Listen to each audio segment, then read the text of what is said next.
Hello, welcome to a Soulprint Mini. You're going to be seeing this on talk about jumping my gun, September 6th.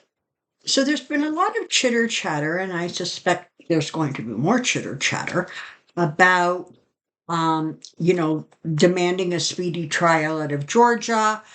You've got, people trying to separate themselves off from Trump, from the rest of them.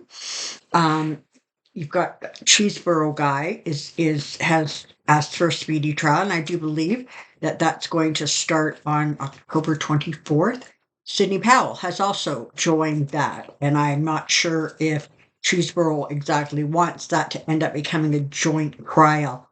But I'm more interested because there's going to be a few energetically, is what I'm getting, perhaps three or four, who are all insisting that they want this speedy trial. So the strategy of having that speedy trial, aside from the fact that they were trying to catch Bonnie Willis not ready, which is foolishness, had they not been paying attention, having been that. But it's, you know, if you're three people or four people on trial, as opposed to 18 people, it's very easy to then blame them other people that aren't sitting in the courtroom for your misdeeds or, the things that you did that perhaps skirted the color of the law. So I want to take a look, more importantly, on how the um, speedy trials are going to impact the legal strategy um, for Trump. I think Giuliani is still holding on to Trump's coattails, but take a look and just see what happens. How does that work? So the question is, how do the speedy trials impact the Trump defense?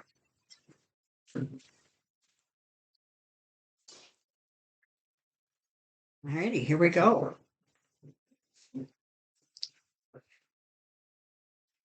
Speedy trial impact Trump defense. Speedy trial impact Trump's defense. Speedy trial impact Trump's defense. Let's see. Starting with the Ten of Pentacles and the High Priestess. Okay. So what's going to the ball rolling is that there are going to be secrets, things that come out that, had they hung together, if you will, would have been less likely to surface. But now you have an energy, an environment where everybody is every man for himself. Because, things get real when you get a mugshot taken, okay? So there's going to be more secrets coming out, and that's going to cost. It's not only going to be about it costs more money, and there's going to be some more trials to motions to this or that, but it's more about the constant hit. Okay, so once those trials start in October, assuming they go ahead, and that's always a dicey thing, right? Because if they have, once they find out what Georgia has on them, once they get their discovery, they always have the option of saying, whoa, let's just back out here. You got way too much stuff on me. I need a stronger defense or a better defense, or I need to incorporate that into my defense. So you have the possibility that some or all may end up delaying their speedy trial option. Now that would lump them back in, I'm assuming, with the 18. And then you got Mark Meadows, which is a totally separate thing. He's just trying to get himself completely off the hook.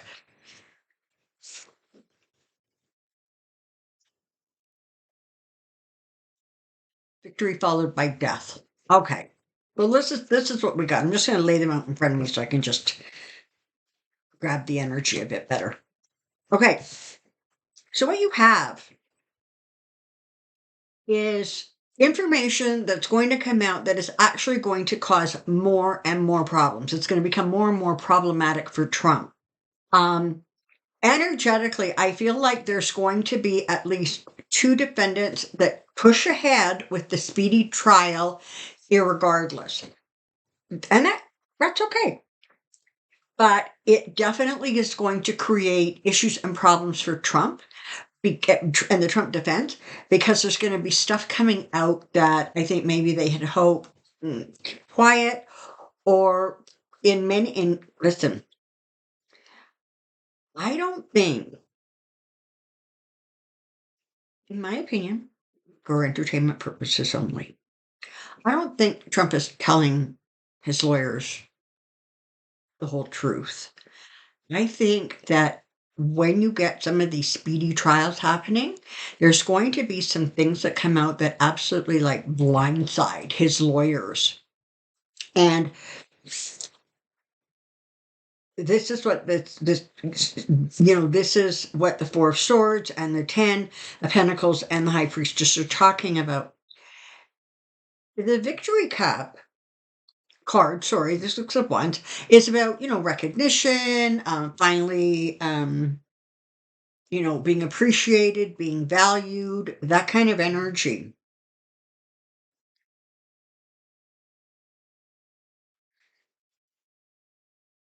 I don't think the lawyers are going to feel that way. And I think it's going to cause some problems, because it's bad enough when you are dealing with a client who doesn't listen, who appears to be disconnected from the truth or reality. But when that client is less than forthcoming with you, less than honest with you, it puts the defense in a very, very difficult position, because they recognize on some level they're actually dealing with Knight of Wands. They're dealing with somebody who is sort of childlike, who just doesn't want to see what he doesn't want to see, doesn't want to talk about what he doesn't want to talk about.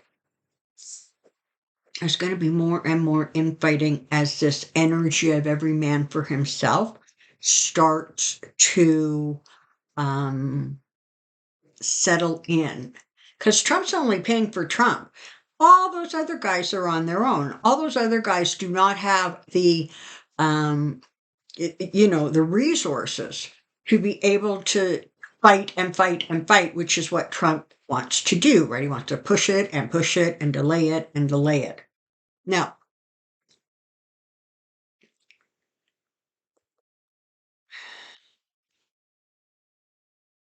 this is going to cause a big problem.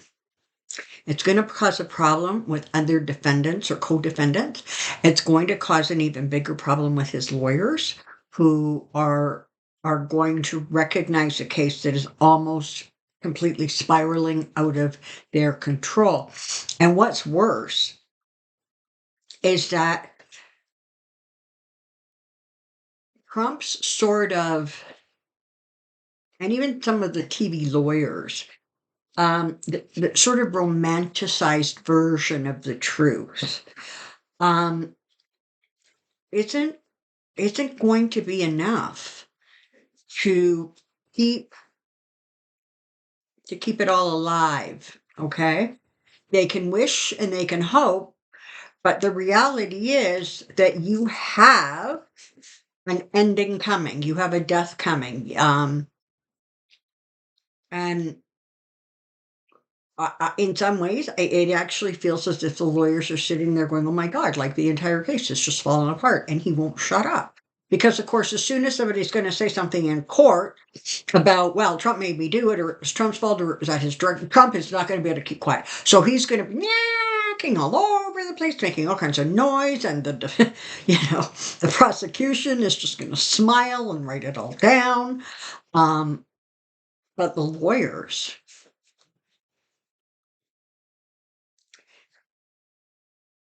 Queen of Swords and the Justice card.